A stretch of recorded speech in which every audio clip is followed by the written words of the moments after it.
From the John DeVita Broadcast Center, welcome, ladies and gentlemen, to another broadcast of Paranormal Radio with Bob Trzeciak on the Windy City Hometown Entertainment Network and Jack FM 89.7 WRHS FM Norwich.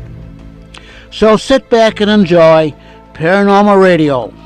And now here he is, the king of Paranormal Radio, Mr. Bob Trzeciak. Thank you, John. Thank you very much, sir. It's always nice to do these shows. Thank you for allowing me to come back here once a month and do these. And I'm sorry that I missed the April show. I had always, every year for April, there's a couple of things I like to do on Paranormal Radio. Every year for the month of April, I like to talk about Titanic, and I like to talk about Abraham Lincoln's assassination and a little bit about Abraham Lincoln's life, because both of those events took place on April 15th, although they were some years apart. Titanic, of course, being April 15th, 1912, and Lincoln's death on April 15th, 1865. So I like to do those. And then the other thing I like to do is always in December, I like to talk about the Christmas tree ship. And then we sort of have like a new little tradition that we do here, too, on Paranormal Radio. Once a year, we get the team from the Spiritualist Church. They hold their class on Monday nights, and one Monday night out of the year, they will cancel the class. They'll come here, and we'll get about 6 or 7 of them. They all come on and talk paranormal with us. Once a year, we like to do that. So there's at least 3 months out of the 12 that we know we've got guaranteed shows there. Tonight is going to be an easy show. Easy for me, anyway.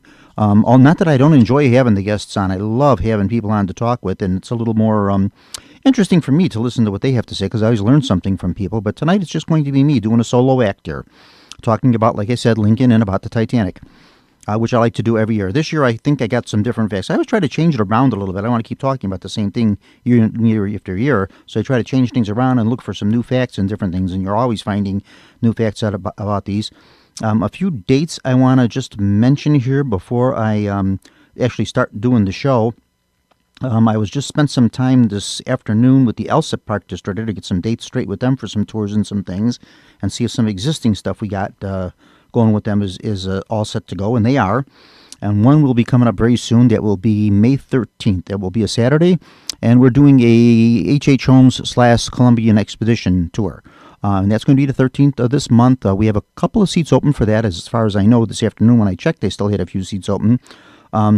We take you down to Jackson Park where the exposition was, talk all about that, show you some of the existing things that are still left from the Columbian Exposition, give you the lowdown on that, talk a little bit about H.H. Holmes, go past the spot where the murder castle once was, and talk a little bit about Mr. H.H. Holmes, and then haul everybody over to Navy Pier. We have lunch at the Bubblegum Shrimp, and then we take everybody for a ride on the Ferris wheel. I love it when people say that Ferris wheel at Navy Pier is a replica of the Columbian Exposition one. Well, it's a replica only in the fact that it is a Ferris wheel, because the one at the Exposition was so huge it would never fit on Navy Pier. The original wheel held 60 people per compartment. The one that they put there now, which is actually bigger than the old Ferris wheel, holds 10 people per compartment. The old one, I think, held 4 in there. And this wheel, the Centennial wheel, they're calling it, because it's, I guess, 100 years for Navy Pier, 1917 to 2017. So they're calling these Centennial wheel. That one is about 50 feet bigger than the old wheel that was there at Navy Pier before this one.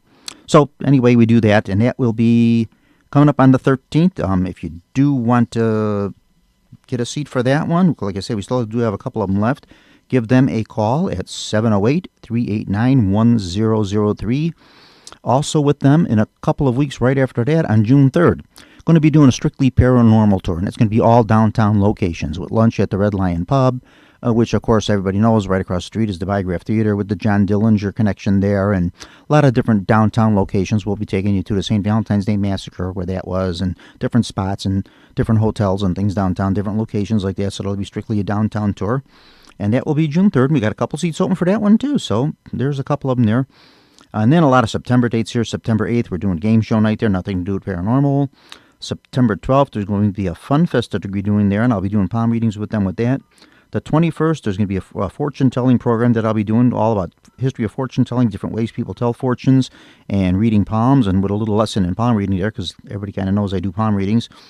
And then October 21st, we're going to be doing a Bachelor's Grove / paranormal tour with that. It's Bachelor's Grove, but there's going to be some other paranormal things with that, too. One of our former guests that we had on the show, Julia Schwarzinger, he kind of comes into play with that, because we'll be partnering up with him, and they're going to be doing some investigation where you actually get to use some paranormal investigating equipment, and that will all be on that tour with the Elsip Park District. With the Summit Park District, that's coming up in that's October. I don't know. I don't want to give that. That'll be the same tour, though. It's going to be the Bachelor's Grove and the Paranormal Tour. I'm kind of doing it with 2 park districts here. So, yeah, we got time for the October stuff. I won't do October things here yet. And then also, too, there's a lot of new things in the works there, too, and some new lectures and things, and that'll all be coming up in the fall here. So we'll be talking about that as we get a little closer to it. We start planning these things. You say, why are you mentioning this stuff? Well, we start planning this stuff in April. You got to do this with these park districts and with the libraries and things. When you do these lectures and talks and tours and things, you got to do them 6 months in advance because they start getting their booklets ready and they're advertising stuff. Like they start working now on the booklet for the fall, which comes out like at the end of July sometimes in August it comes out, and then that covers all the fall stuff. So they start getting all that ready now. So that's why that. Okay.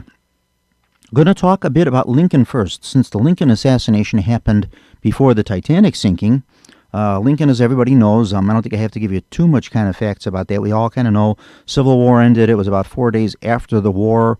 Went to Ford's Theater in Washington, D.C. to see the play Our American Cousin, and John Wilkes Booth, a Southern sympathizer, manages to sneak into the box and shoot the president point blank right behind the head. And the bullet goes in his head, lodges behind his ear, or behind his eye, I should say, his right eye, and it kills the president. He kind of lingers on through the night of the 14th. He actually gets shot on the 14th, which this year happened actually to be a Good Friday, April 14th, which it was a Good Friday, April 14th, when he got shot. And this year, our Good Friday happened to fall on the 14th. And, of course, he lingered through the night, and then he dies on the 15th. So that's kind of what happened with him. So that's just kind of the basic story there for anybody that, I don't know, maybe just fell into earth and is not aware of that story. We all know that from grade school on and everything. Some Lincoln facts that I like to give, and some things about Abraham Lincoln that you may or may not know about his life. But before I come into some of the different facts, some of the strange stuff, some of these things I was a little surprised to find out myself. Lincoln was our only president that had a patent. The only president to take a patent out on a device that he invented. And this device that he invented was actually a thing to lift steamboats and rafts that ran aground on rivers, because everybody knows in his early days, before he became president and in politics and everything, he did do some rafting work and took a raft from Illinois down to New Orleans and that. And if a raft or a steamboat managed to get lodged in a shallow part of the riverbed, like on a sandbar, what could you do with it? You really couldn't do it. You had to wait for the tide to come in or something to get it off. But he actually developed a thing that would lift the boat up somehow, raise it up enough so it would catch up to the water level, and it would release it, and you could actually sail the thing away. He's the only one that ever had a patent out of 45 presidents. He's the only one that practiced law without a degree. How do you like that? He managed to practice law without having a law degree or any kind of a college degree. The only one of our presidents that ever did that. He actually only had 18 months of any kind of formal schooling at all. Everything else he learned on his own. So this man was able to pass the bar exams and everything, become a lawyer, all strictly on his own efforts and own merits and everything he learned by himself. And the 18 months of formal schooling that he did have, that would have been whatever little schooling he could grab out on the frontier in the little one-room schoolhouse type thing, learning just the basics, ABCs, maybe basic mathematics and things like that, and whatever little reading he could get there. But whatever it was, this was obviously somebody that was, a cut above the rest, and obviously elevated himself from nothing, which would have been just a very mundane and day-to-day existence on the frontier as a farmer and that sort of thing, and he was able to elevate himself into something. He wanted women to have the vote in 1836. I was very surprised to find this out, that anyone, and particularly men in particular, would be thinking about women's votes in 1836, but he wanted women to have the vote in 1836. Of course, that's long before he became president. He didn't become president until the 1860s. He was a big animal lover. He did love animals a lot. He did like animals. He liked pets, but he did not hunt or fish, which kind of surprised me, and I kind of would challenge that fact. When I read that one, when I found that one out, that he didn't hunt and he didn't fish, because him there again, growing up living on the frontier, hunting and fishing during lean times on the farm and that kind of stuff, and even in good times on the farm when crops came in and stuff like that, that would have added greatly to your food source, animals that you could have found, the wild animals that you hunted for and fished for. But according to this, whoever did these facts, that was something that he did not do. He really was a wrestler. That he did do. He did love to wrestle, and he took part in bouts all over the place, wherever he could do it. He liked to wrestle. We know those stories, especially from his days when he lived in the New Salem settlement in Illinois. He liked to wrestle and won some matches and things. He was an unsuccessful vice presidential candidate in 1856, so not too long before he got elected to the presidency in 1860, nominated to that. In 1856, he ran on the, I don't know whose ticket he ran on, who was the presidential candidate, probably Buchanan right before him, but he did not, or whoever, the one that was running against Buchanan, but he did not get the vice presidential candidacy. He didn't get that, yeah. He never belonged to an organized church. That I found a little hard to believe, too, that he never, especially growing up in, well, of course, out on the frontiers, no, because it would have been too hard. There might have not been a church around. There you would have had your own church. You would have had your Bible, and you would have read that and did your own praying in your cabin and wherever out in nature to God. But he never belonged to an organized church the years he lived in town, in Springfield and in New Salem, and his years in Washington. But he did read the Bible. That he did do almost on a daily basis. He did do that. So he was nonetheless a religious man. He did do that. He did not drink. He did not smoke. He did not chew. And he never drank in the White House. Now, that's in the White House. If he drank, before he got into the White House, that we don't know. But once he became president, he never did. As far as I know, there's no stories of him ever having any kind of a drunken bout or anything like that. Nothing like that. And the smoking and chewing part, I found that a little hard to believe, too, because a lot of men did that back in those days. So, but that's something he did not do. He did not have a middle name. He went through his whole life with two names. That's it, Abraham Lincoln. He did not like being called Abe. He preferred to be called Lincoln. Friends and people that were close to him knew him by his last name, Lincoln or Mr. Lincoln.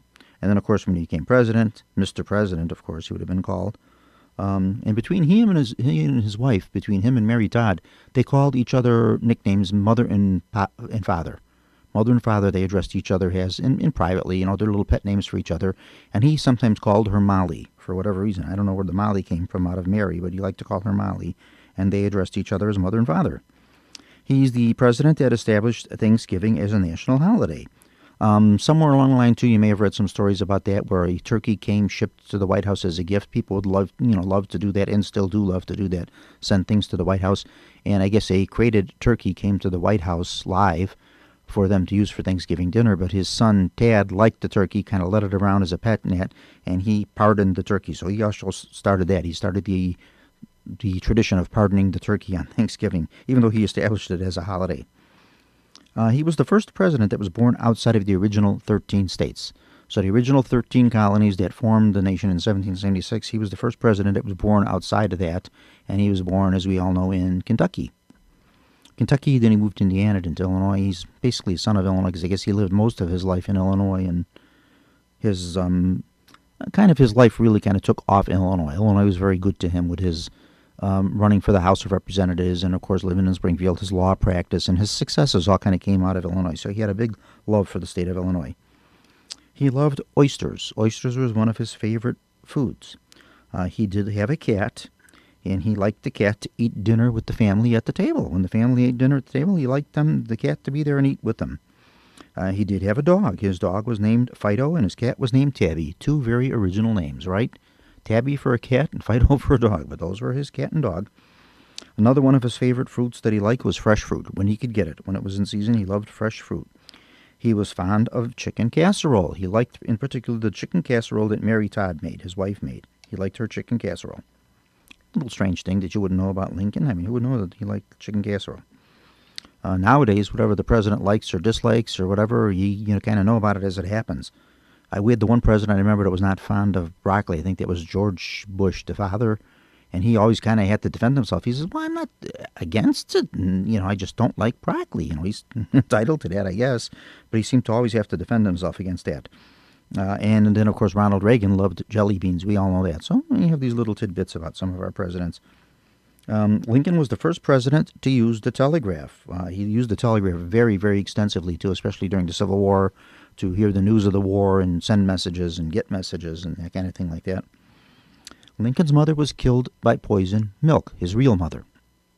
His birth mother, Nancy Hanks Lincoln, was killed. They had a thing out on the frontier, a milkweed sickness, some sort of a poison weed. I don't know exactly what that was. And what would happen was your cow would go and eat this weed. And for some reason, it would not kill the cow, But when you milk the cow and drink the milk, and of course they drink the milk in these days unpasteurized too, which wasn't really the best of things to be doing, but you did. In those days, that's just how it was, right? Straight from the cow. So when you drank this milk that was a little tainted from the cow eating this, it would cause a sickness in people. And some people recovered from it, some people died from it. Depended, I guess, how serious it was and maybe how much of this weed that the cow ate. But Lincoln's mother died from that. In 1876, grave robbers tried to steal his body. I'm going to talk about it a little bit later because I'm going to go into his things about his burial and that, the strange circumstances with that. His coffin was opened 5 times. That's another one we're going to cover, so I'm not going to talk about that with these facts here. He was the first assassinated president. Some years back, they were trying to say that Zachary Taylor was assassinated. They said he might have been arsenic poisoning, that he did not die from a gastric ulcer. But it turned out, no, that was not true. They did exhume his body, opened it up, took some hair follicles or some fragments from his bone or did testing on it. They said, no, he was not arsenic poisoned. He did die from what they said. So Lincoln was indeed the first assassinated president. He wasn't the only one, but he was the first. Lincoln's suits, all his suits and frock coats were made by Brooks Brothers, which I did not know Brooks Brothers was around in the mid-19th century, in the 1860s. But I guess Brooks Brothers is a lot older company than I thought they were, and they made all the presidential apparel for Mr. Lincoln. And Lincoln battled depression most of his life, which is true, he did. He had serious bouts of depression, a lot of anxiety, and of course he had a lot of things going on in life that would cause a lot of depressions. If it was a lesser person might have cracked under the strain, but he kind of lived up to it. He had a lot on his plate as a president with the Civil War and the slavery issue and, so many people dying and him losing a couple of his own children and his wife's illness and her insanity and things he dealt with her and that. So he had a lot going on in life, and like I said, a lesser person might have cracked under the stress of it. If you do want to find something interesting to watch one day, if you're like me, and when I get the chance, I like to peruse on YouTube and find different things in that. And I like watching some of the old game shows and things like that they show, and they're starting to show some of these on TV now too. But there is a show that used to be on many, many years ago called I've Got a Secret. And they do have this show, and I think it's the show from 1952, if I'm not mistaken, if I have the date right. It might be 1955. I'm not sure. But they had this show on, and Lucille Ball, Jane Meadows were on the panel. And they brought out a man. The man's last name was Seymour. I forget what it is. Samuel Seymour, I think was his name. And he lived in Maryland. And he came out, and of course he was a very ancient man, and Gary Moore, who was the host of the show, had to actually escort him out. And this man's secret was he was the last living person at this time that was in the Ford's Theater to see Lincoln assassinated. So he was the last living person alive that saw Lincoln assassinated in the theater. He was only 5 years old at the time. And he said, friends kind of took him to the theater to see the play and to see the president. And he says he heard the shot and everything, and he says what he remembered, now, when you see things as a child, when you see things as an adult, what he remembered, he said, was the man jumping from the balcony, jumping down and falling on the stage and hurting himself. And he says he felt sorry for him because he saw the man get up and the man couldn't stand. He limped away, and he felt sorry that the man got hurt, not realizing, of course, what was going on. He thought this was part of the play. And then, of course, he says afterwards it was pandemonium and people were screaming and everything, that the president was shot and all that. And then he said he became very, very frightened. But it was interesting to watch. It was a very fast, they actually guessed it very quickly. And it was Jane Meadows who guessed what his secret was. But just a little interesting tidbit there that we actually had somebody that witnessed the Lincoln assassination that lived up until the age of television. So that was kind of neat. A couple of other facts about Lincoln's life was Lincoln was reputed to consult with a psychic when he was 22 years old, and the psychic told him that he would go on to be a president and do great things. Well, that came true. His wife, Mary Todd Lincoln, we're talking about now. Interest in spiritualism, a tremendous interest in this. Pretty much all her life, but it increased greatly after they lost their son Willie. When they were in the White House, when he was elected president, they lost the one son. The two boys, Willie and Dad, were the two younger boys, and they actually lost another son when they lived in Springfield. But the two boys in Springfield, and of course Robert was away at school, the older son, but the two boys took ill, got what they called Potomac fever, which they think might have been typhoid, and Dad recovered from it, but Willie did not. Willie took ill from it and died, and after his death in particular, Mary Todd Lincoln, her oh gosh, her interest in spiritualism and seances and visiting with psychics, and this just really became, wow, all over the place, because she was just trying to contact her dead son, as well as the other son that died too. Lincoln said that he felt guided. He says he felt guided, he did not know by what, but some greater force than he, or greater force than all of us, guided him when he wrote the Emancipation Proclamation. He felt that was something that he could not understand himself, but something led him to do that. Mercifully, glad he did that. He also felt, too, that his presidency would be cut short. He felt like getting elected to the presidency, he was elected for a purpose. He said, once my purpose is fulfilled, I am no more. I'm through. That's it. And then, of course, he had many strange dreams and strange premonitions about his own demise, seeing himself in the mirror, seeing two faces in the mirror, seeing himself. And then, of course, the very famous dream of him waking up from a dream and hearing wailing and weeping going on in the White House, and walking to the East Room and seeing a great catalog laid out with a casket on it and guards around it, and asking one of the guards, who was dead in the White House. And the guard told him it was the president, sir. He was killed by an assassin, upon which he woke up. So he kind of saw his own demise. He kind of saw this as something that would happen to him. He felt this all his life, and it did. That's why sometimes it's not too good to see some of this stuff and feel this, because sometimes you can control your own destiny. And in a way, maybe Lincoln did that himself. Maybe he kind of willed his own death. Some dates in his life here, just dates to do with the family's history and that. Of course, Lincoln's had four sons between him and Mary Todd. They had Eddie, a little boy who died at 4 years of age when they lived in Springfield, and he was, of course, buried in Oak Ridge Cemetery in Springfield, where Lincoln and the whole family would eventually end up, except for Robert. Robert's buried in Arlington. So they had that son that died in Springfield, and they had Willie and Tad, the two boys, aged 11, aged 12, that lived with them in the White House. And then, of course, Willie took sick and died in Washington. And then Robert, the oldest son. Robert, born in August of 1843, and he lived until July 26th, 1926, aged 82. So he was 82 years old when he died, Robert Lincoln. And he was the only surviving Lincoln son that lived to old age. Robert Lincoln had no sons to carry on the Lincoln name. He did have a son named, Abraham Lincoln, after his father, but no one was allowed to call him Abe or Abraham. He was nicknamed Jack. His father, even though his father, I'm sure, had took part in naming him Robert, Robert said that, nope, you're not to be called Abraham Lincoln after my father. That's a name that you have to earn. And this boy, unfortunately, did not get the chance to really do that, because he died at age 17. I don't know what he died from, but that was right about the age that Robert's brother, Tad, died, right about that time, too. He died about the same age. So none of the Lincoln sons made it into that. He did have daughters. The daughters had grandchildren, but they had granddaughters. They didn't have any sons there, so he just was kind of no sons to carry on the Lincoln name. Robert's one grandson that he did have with one of the granddaughters did have a son, was named Bud Beckwith Todd, and Bud Beckwith Todd Lincoln. So Todd from Mary Todd Lincoln, and then Lincoln, of course, the Lincoln name.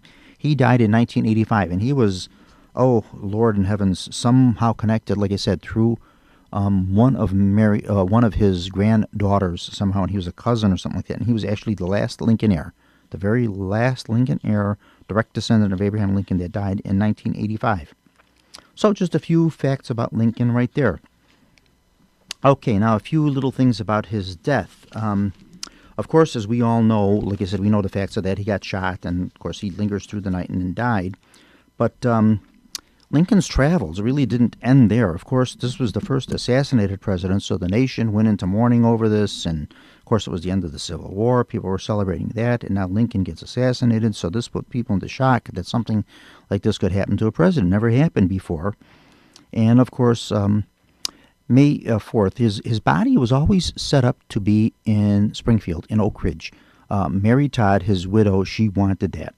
They wanted him in Washington. They were kind of lobbying for him to be buried in Arlington, which would have been newly formed then, and they wanted him buried there, but she said nope. She said they had picked out burial plots in Oak Ridge Cemetery. They liked it. Springfield was their hometown.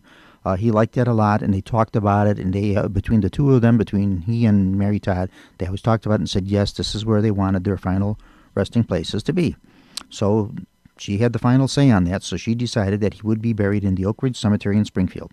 So May 4th, now you say, well, geez, he gets killed April 15th. Why does it take till May 4th to bring him to Oak Ridge Cemetery to Springfield? Well, number one, every town, of course, in Washington, they would have had a big funeral service and big visitation for him. And then every town that the body traveled by train from, Washington all the way back to Springfield had its own funeral services and its own visitation and everything. So it took a long time for him to get here.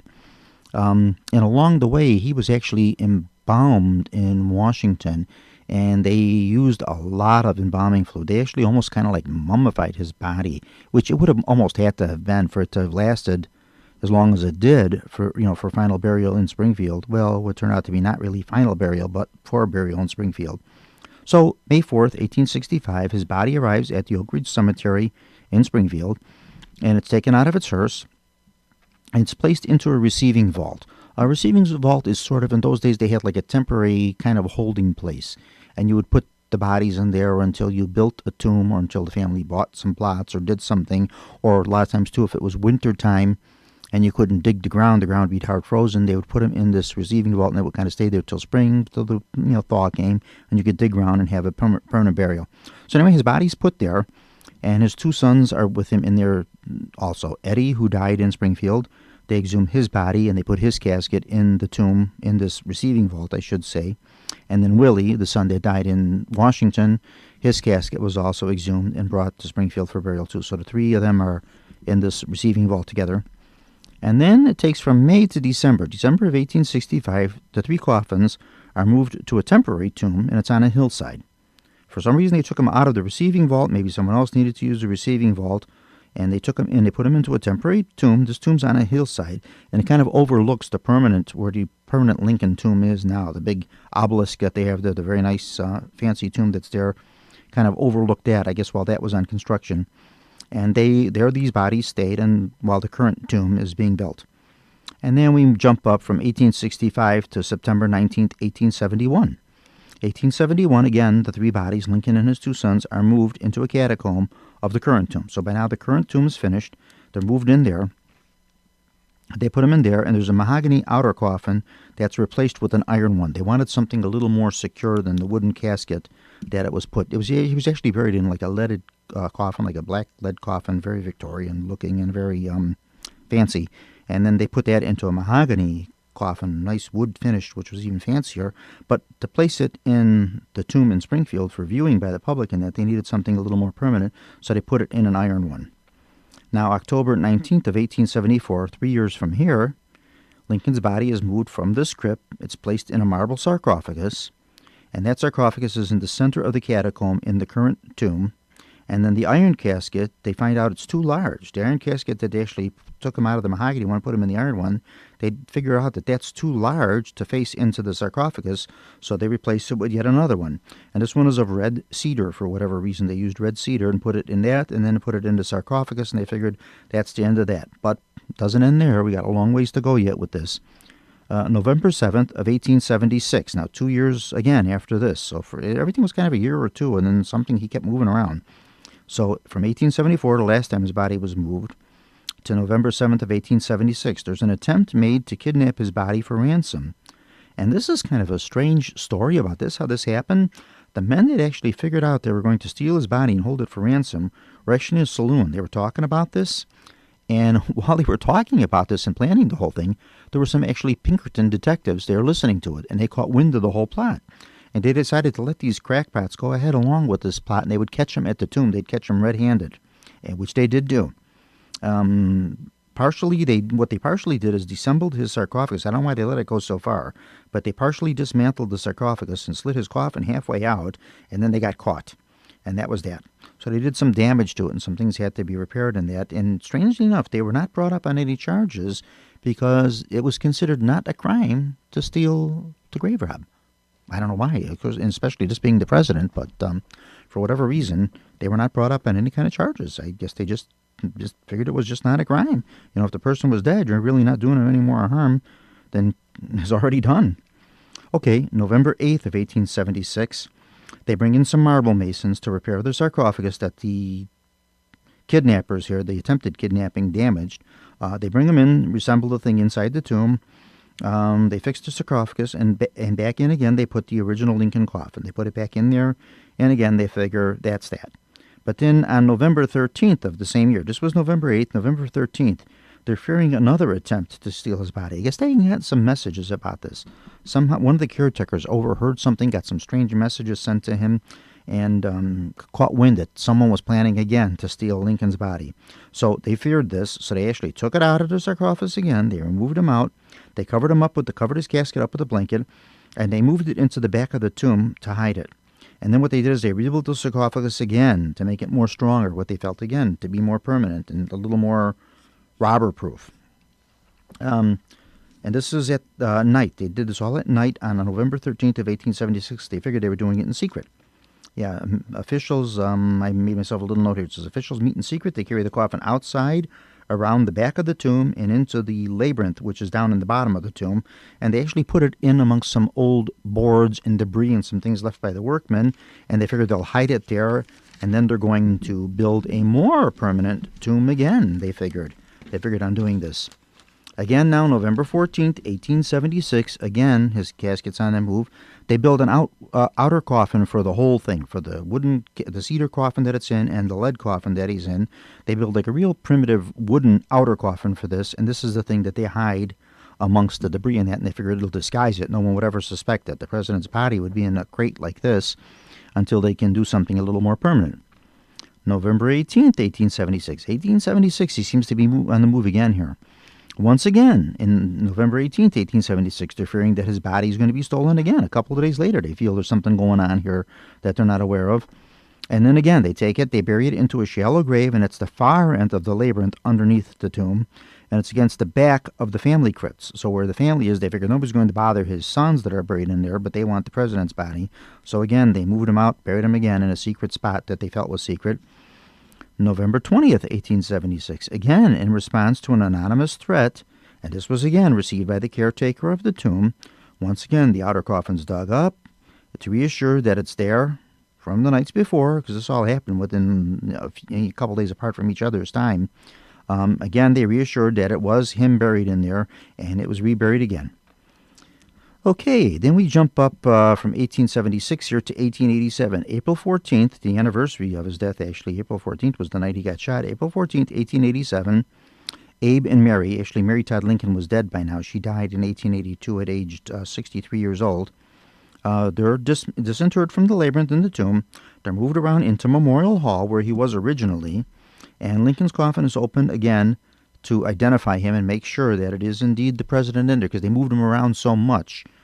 They want to make sure he's there. Okay, we're going to stop right here at April 14th, 1887, with his coffin being opened, his body identified and resealed. We're going to take a little break, and then we're going to come back and give you the rest of this, and then we'll talk a bit about Titanic.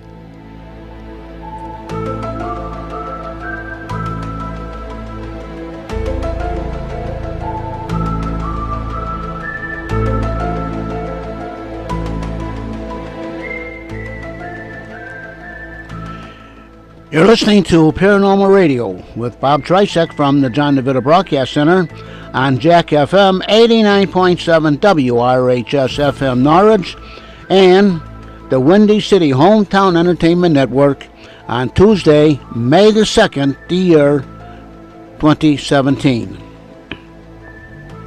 And this is Jack FM 89.7 WRHS FM Norwich, Illinois.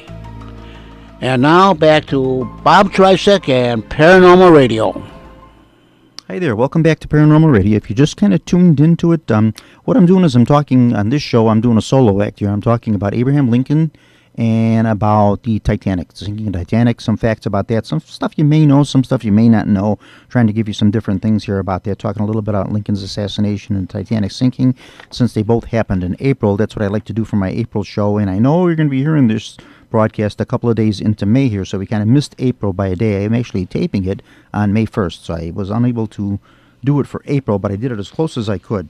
So anyway, I've gotten up to about April 14th, 1887, talking about Lincoln's body being moved around once it's buried in Springfield.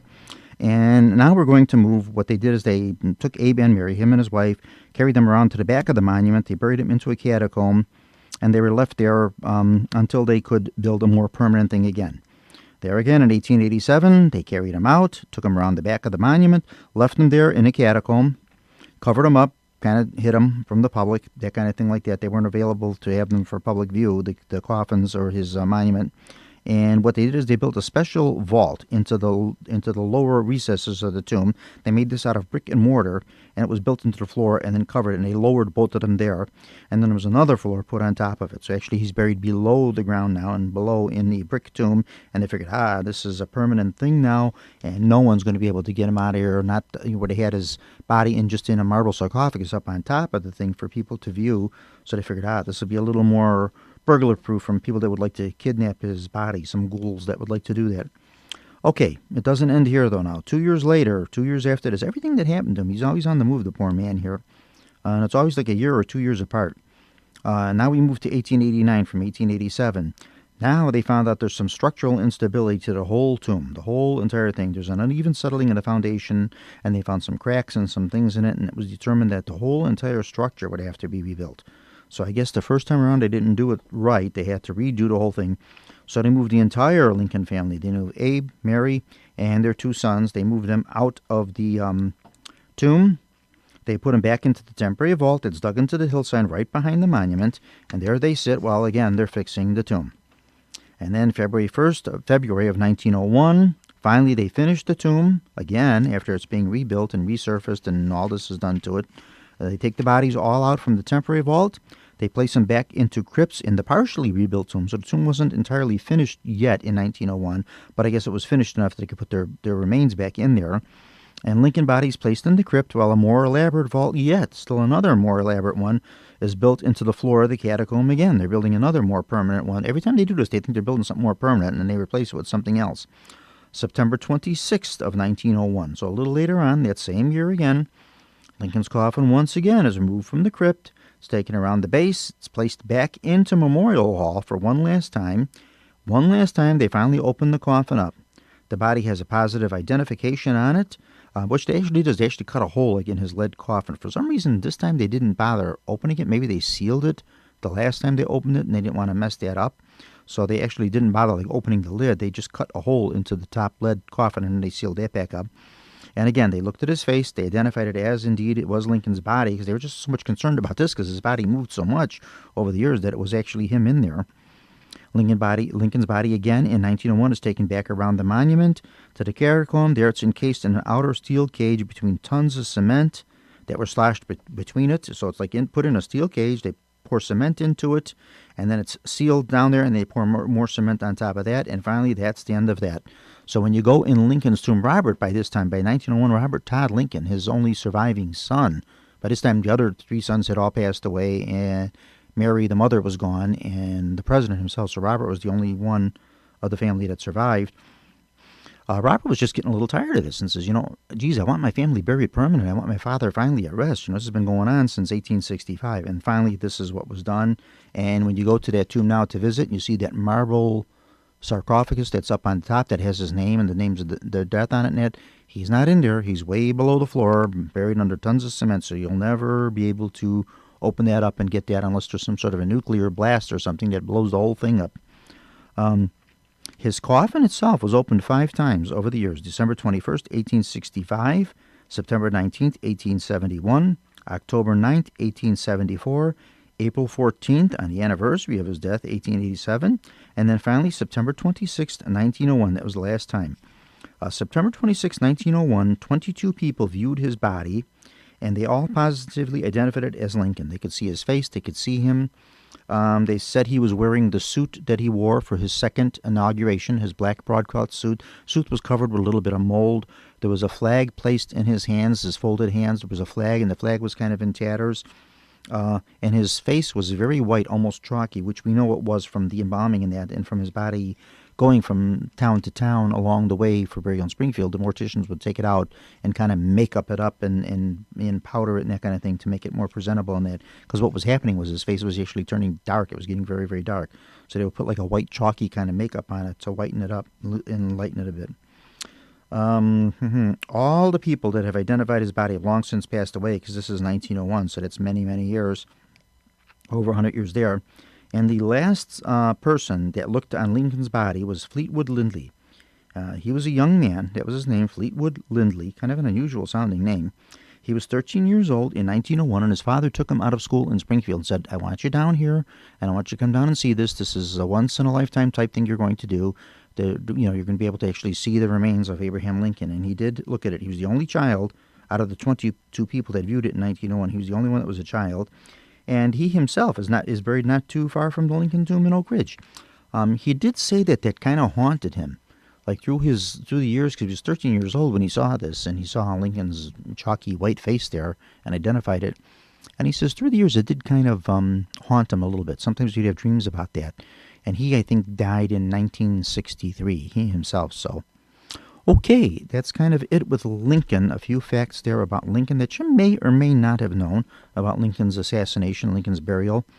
So his body traveled around. It was actually moved 17 times before permanent burial, and his coffin was actually opened 5 times from 1865 to 1901, just so they always thought it was going to be a final positive identification of him.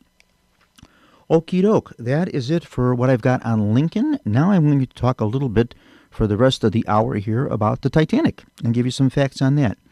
There again, as we all know, Titanic, basic story of that. The Titanic is a super ship, a luxury liner, nothing like it in its time, built in 1912. And of course, you put some of the super rich and some of the middle class and some of the poor, and you have this microcosm of people on this ship. And what happens is, on its maiden voyage of this wonderful new super liner, it hits an iceberg and it sinks with a great loss of life.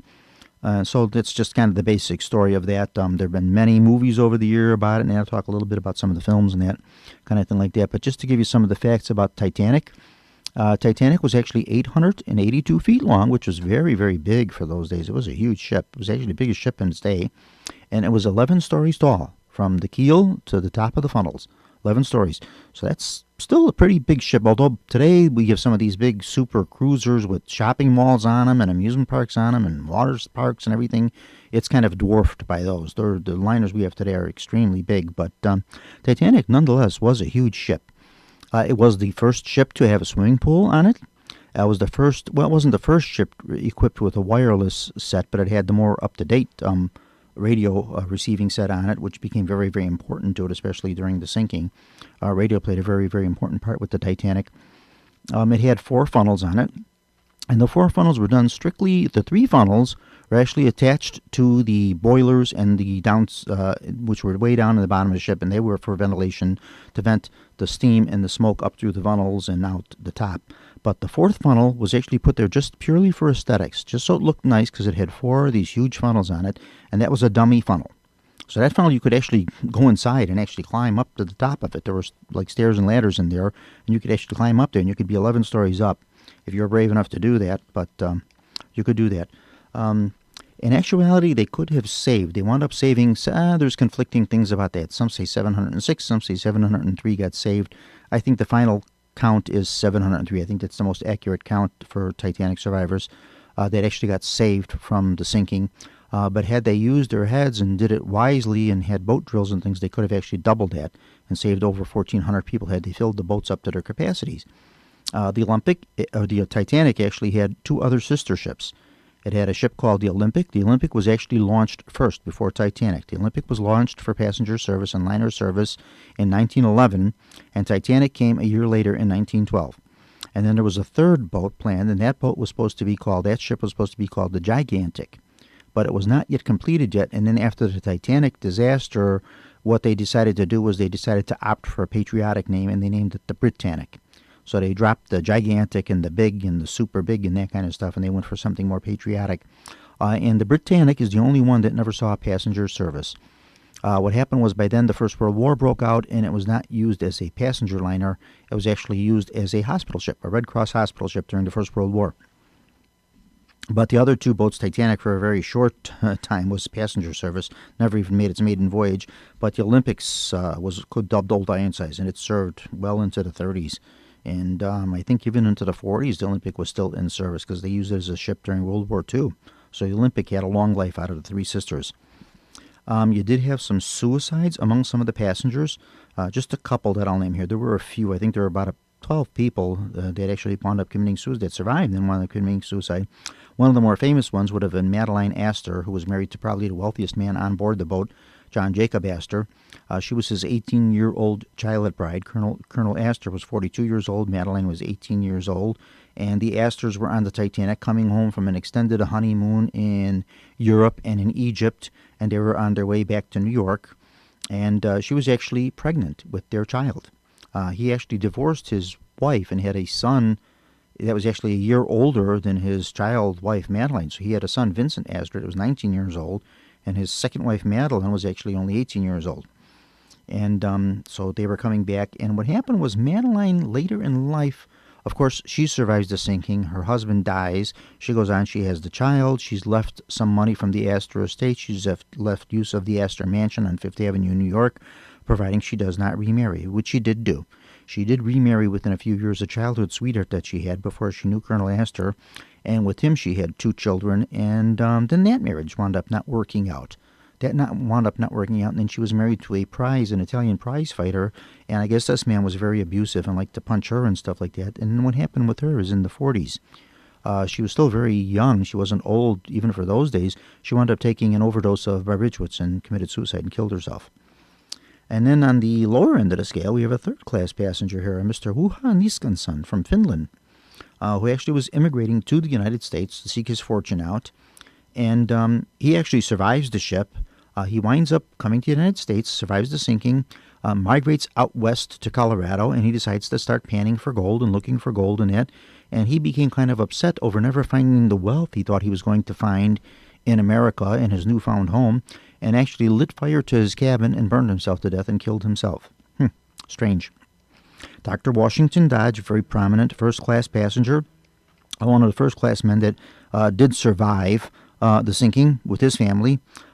Later in life, first-class men seemed, throughout their lives, they seemed to always kind of maybe have like a little guilt of having survived the sinking while so many other women and children and stuff did die, and yet they managed to get off in boats and survive. And he kind of felt that guilt, but he never did anything inappropriate or anything like that. But then later on in his life, about 1918, not too long after Titanic, he was a doctor, and he also did some stock trading and things like that. And he became kind of involved in an insider trading scandal, although there again he had nothing to do with it and really wasn't, no charges or anything against him on it. But he just felt very guilty about this and felt like he didn't want to have to defend his honor and integrity again. And he took a pistol and put it to his head and killed himself. And that was it. Dr. Henry Frauenthal, a very prominent physician, actually jumped into a boat that his wife was in. The boat was going down, a lifeboat. He saw the boat only partially filled. There was room for men. He saw no reason why there shouldn't be somebody else in the boat. So he jumped off the side of the ship, landed in the boat, and actually landed on top of another woman passenger in the boat and broke a couple of her ribs.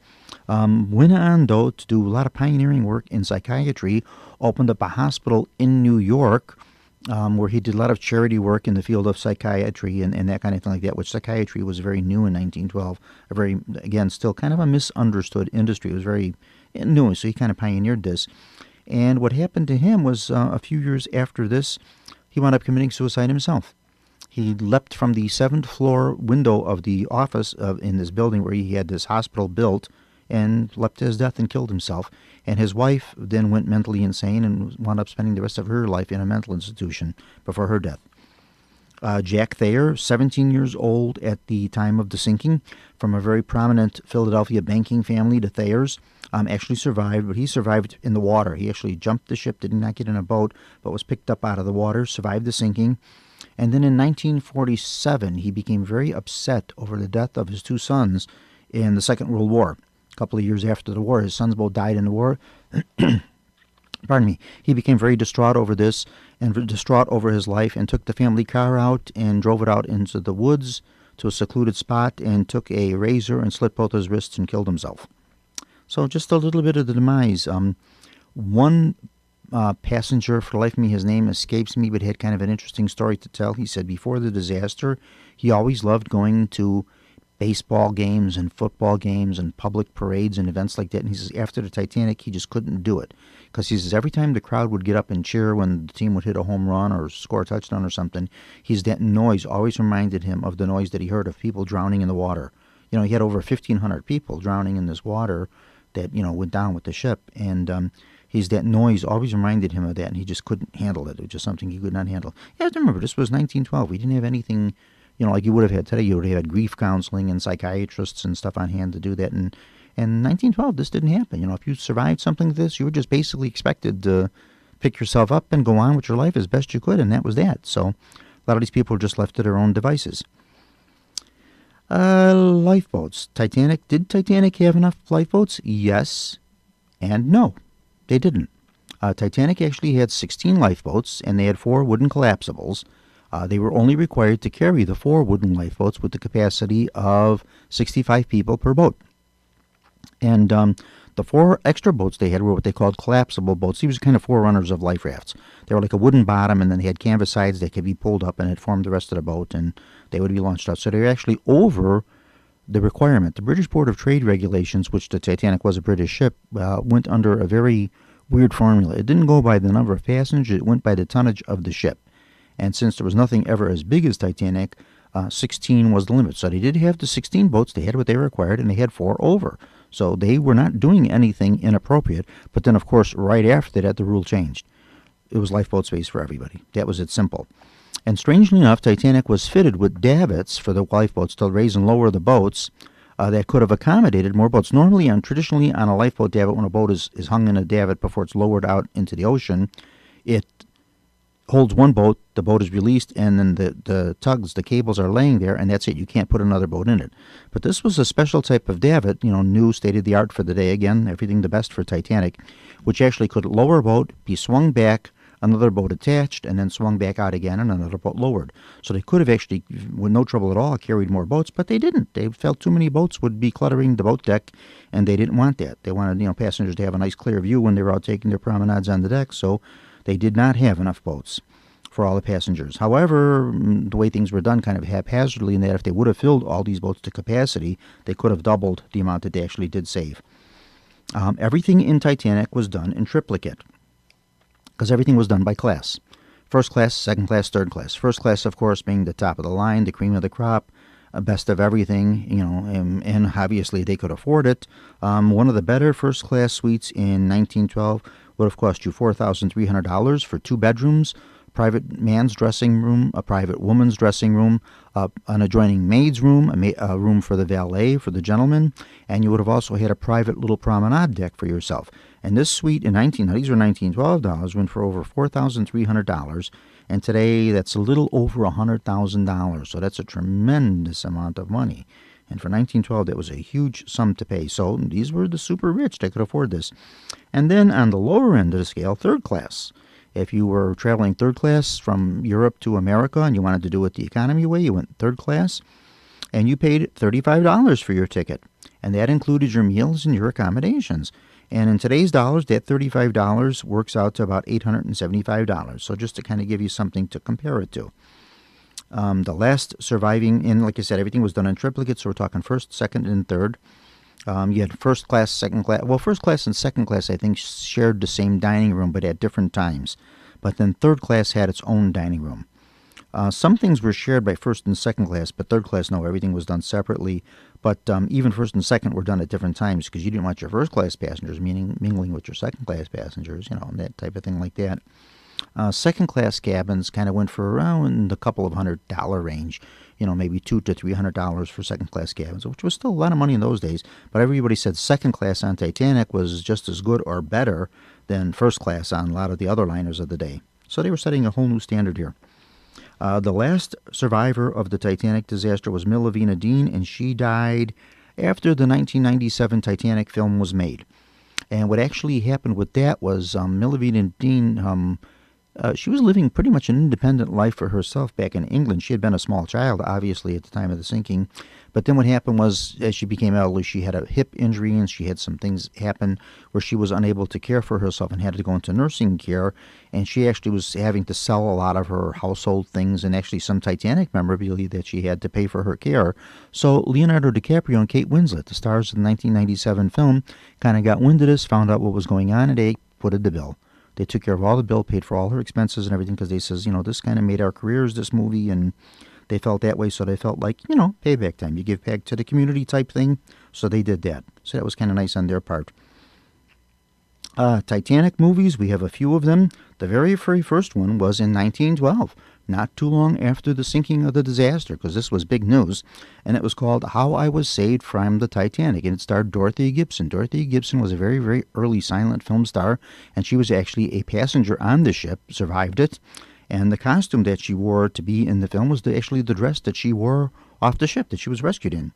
And unfortunately, we do not have a print of this film. We do have some posters advertising it with some pictures of her and that type of thing, but we don't have a print of this film that exists as far as I know. I wish one would turn up, because the old Frankenstein movie from 1910 turned up, but no one seems to have a print of this film. It just doesn't exist anymore. Maybe one day someone will find one in some old movie house or in someone's attic or something like that. Then, strangely enough, around 1940, like right around the time the Second World War was out, a German film was made, and it was called Titanic, and it was made as a German propaganda film. It showed the British sailors as all being cowards. It showed them jumping off into boats before the passengers, so the British sailors as being negligent and actually steering the ship into the iceberg. It was basically a propaganda film, but nonetheless kind of interesting to watch just to see what they did with it. In 1953, we have the film called Titanic with Clifton Webb and Barbara Stanwyck. Kind of fictionalized, some fictionalized characters in it. Nothing new with Titanic. You had a lot of fictional characters in the movies in Titanic. And it kind of deals with them, with their romance and their separation, and they're kind of patching their lives up on the Titanic, that type of thing like that. Probably to this day, one of the best films. I still consider it one of the better Titanic films. It's called A Night to Remember, and it was made in 1956. It's a British film. Very, very accurate. It's based on the book that Walter Lord wrote called A Night to Remember. And it's almost a play-by-play, minute-by-minute documentary type thing of what happened with Titanic, where certain passengers were, what they were doing, where they, what boats they got off in, what was said, what was heard, what music was being played, this kind of stuff like that. And at the time they made this film, you still had about 40 survivors still left that were able to give their testimonies and things that happened. And Walter Lord was such a Titanic fan that in the 1930s, he convinced his mother and father to take him for a trip on the Olympic, which was the sister to the Titanic, just so he could see what the Titanic looked like, because the two ships were so very much alike, what they looked like and everything like that. Like I mentioned about fictional characters, we have a character named Jack Dawson, which of course we all know is very famous from the 1997 film. That was Leonardo DiCaprio's character, which was fictitious. However, there was a real Jack Dawson on the ship, and that Jack Dawson happened to be a crewman. And that crewman's body was actually picked up out of the water. Of course, he was dead. He drowned in a sinking or died from hypothermia or whichever, from the freezing water. But nonetheless, his body was picked up. It was identified, and it's buried in Nova Scotia, because there's a big burial plot in Nova Scotia where a lot of the unclaimed bodies from Titanic are buried. And he happened to be one of them. And over the years, since that movie came out, that grave has been visited by hordes and hordes and hordes of teenage girls that fell in love with Leonardo DiCaprio, thinking that character is buried there, but it's actually not him at all. The Nova Scotia grave sites, we have a lot of bodies there. Some have names on them, some don't. They just know that they perished in 1912. One of the more sadder one is the body of a 2-year-old little boy with no positive identification to him. They don't know who he belonged to. A couple of years back, they did try to exhume his body. They did some DNA testing on it. They thought they could relate him to or link him to a Scandinavian family that's currently alive, because they know they did have family that went down on Titanic, but it turned out not to be him. So his little body is still there, and it's still pretty much unidentified over the years. It's been now 105 years now for the Titanic sinking. This year was the 150th anniversary of it. And let me see if I have anything else here. A couple of stranger facts about Titanic. There was a Japanese third-class survivor that was picked up. He got off the ship on a piece of floating debris, some of the woodwork, like a floating door or something, piece of woodwork, and he was floating, and he actually got picked up and put into one of the other lifeboats, soaking wet and cold and everything, and he immediately went to work rowing the boat and saved himself and everything like that, and was looked at with great honor by the other passengers and everything. That it's just remarkable that this man didn't die and was able to, do his share in the rowing in that. But what happened to him when he got back to Japan, he was seen as a coward, because he was sought as losing face and honor for not dying in the disaster. So his surviving in Japan was not looked on too kindly. Kind of strange. One of the more famous passengers that did not make it onto the ship, but nonetheless was scheduled to be, was none other than Mr. Milton Hershey of Hershey's Chocolate Company. He actually had tickets to be on the Titanic, but at last minute he canceled his reservation. So he didn't make it on. So we do have a couple of little strange stories about the Titanic here. The Titanic band, as we all know, we did every film shows the band playing, and that actually did happen. That is a fact. The band did go up there. They were not ordered to do so, but they did so of their own free will because they felt it would be a little more calming for the passengers and maybe not so stressful for them if they heard some music playing in that. And there's over the years, not one of the band members survived the sinking. They all perished in the disaster. And over the years, there's always been a controversy over what the last tune was that the band played. And most all films, almost simultaneously, all show or portray Nearer My God to Thee, the old hymn, as being the last song played. But there again, there's conflicting reports from some survivors that gave testimony saying that they heard as the last song, it was called the Song of Autumn. And it's an old Episcopalian hymn, and they says that was the last thing that the band played. My feeling on that was the last thing the band played, you probably couldn't hear it because the deck, because the ship would have been sloping so steeply that the band members probably would have just been hanging on for their lives or already are dumped into the ocean themselves because it just would have been, the decks would have been sloped so steeply that they couldn't stand to be able to play. So whatever their last thing was, and that would have been before 2:20 when the ship sank, they don't know. But everything kind of points to Nearer My God to Thee, and like I said, some others say this Song of Autumn. So we'll never really know the facts about that. 3 different watches have been picked up from the wreck site, and strangely enough, all watches were stopped at 2:20, the exact time the ship sank.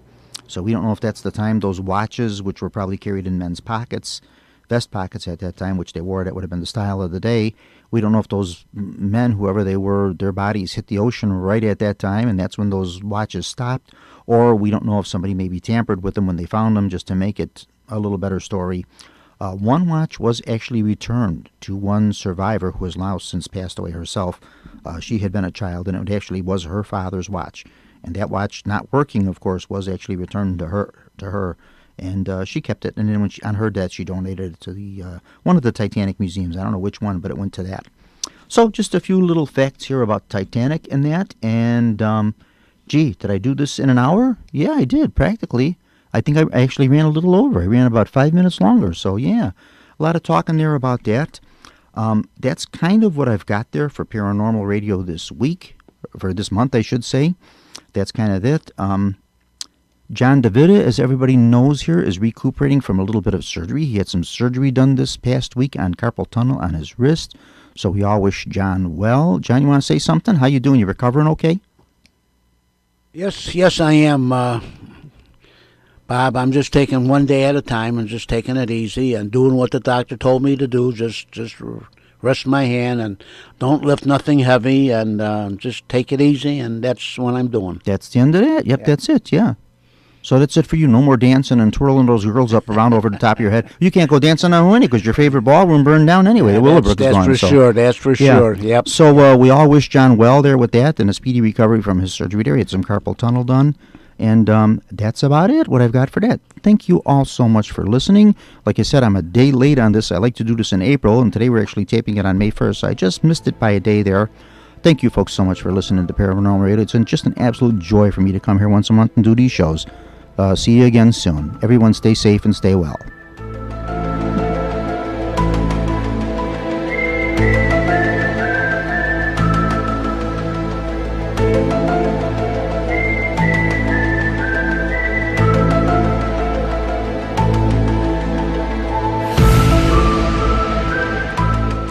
You have been listening to Paranormal Radio with Bob Trzeciak from the John DeVita Broadcast Center on the Windy City Hometown Entertainment Network and Jack FM 89.7 WRHS FM Norwich.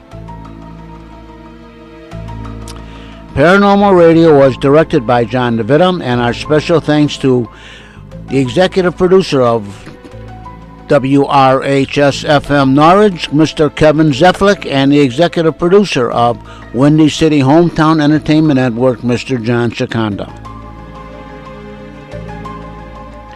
This broadcast was pre-recorded on Monday, May the 1st, the year 2017.